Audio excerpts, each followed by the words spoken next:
los y sus pies y piernas dentro del parque y cuida los pies.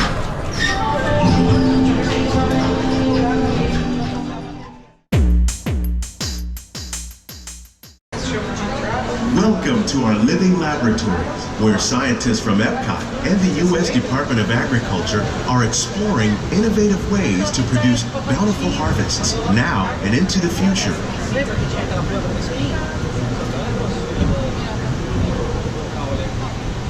The tropics are home to the greatest diversity of plants on the planet. Many of these, like papaya, bananas, cacao, coffee, and rice, are well known around the world.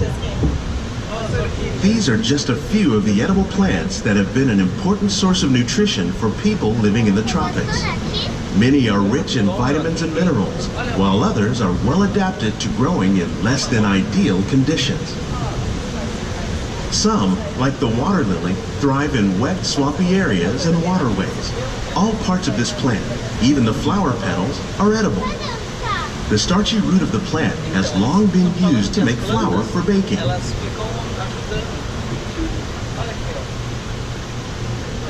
One day, many of these lesser-known tropical plants may be as important as the bananas growing on both sides of the boat. More than 28 million tons of bananas are eaten annually, making it the most popular fruit in the world.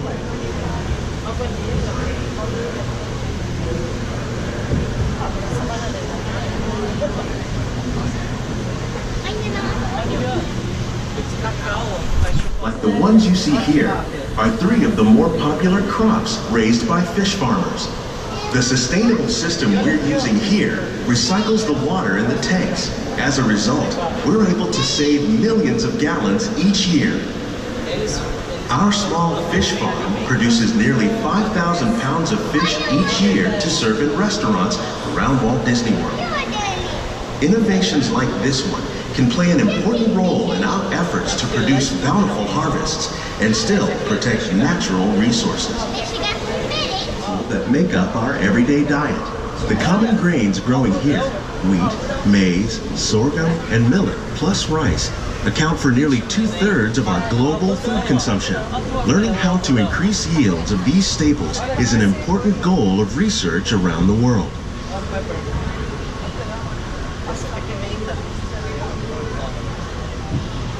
Você viu como é que é o algodão que é feito a roupa,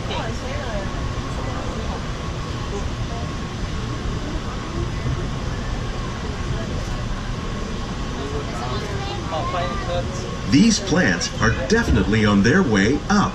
Innovative growing techniques like these increase yields, while more beneficial insects that prey on harmful pests, like aphids and flies, we are significantly reducing our reliance on conventional pesticides. We're growing these crops using our nutrient film system. This technique precisely controls and recycles water and nutrients. With it, we can produce over 27,000 heads of lettuce a year in this one small area.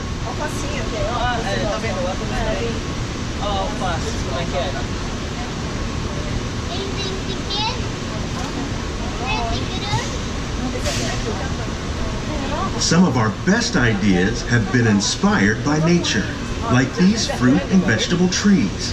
By growing these ground plants vertically, we can increase yields and better control diseases. These crops taste as good as they look. The future of agriculture may include innovative ideas like this vertical growing system. Plants grown in this way use a fraction of the space required by traditional growing methods. That saves water and increases production. The aquaponics system on your left combines hydroponics with aquaculture. The fish provide a natural source of fertilizer for the plants, and the plants help keep the water clean for the fish. It's another great way to produce more while using less.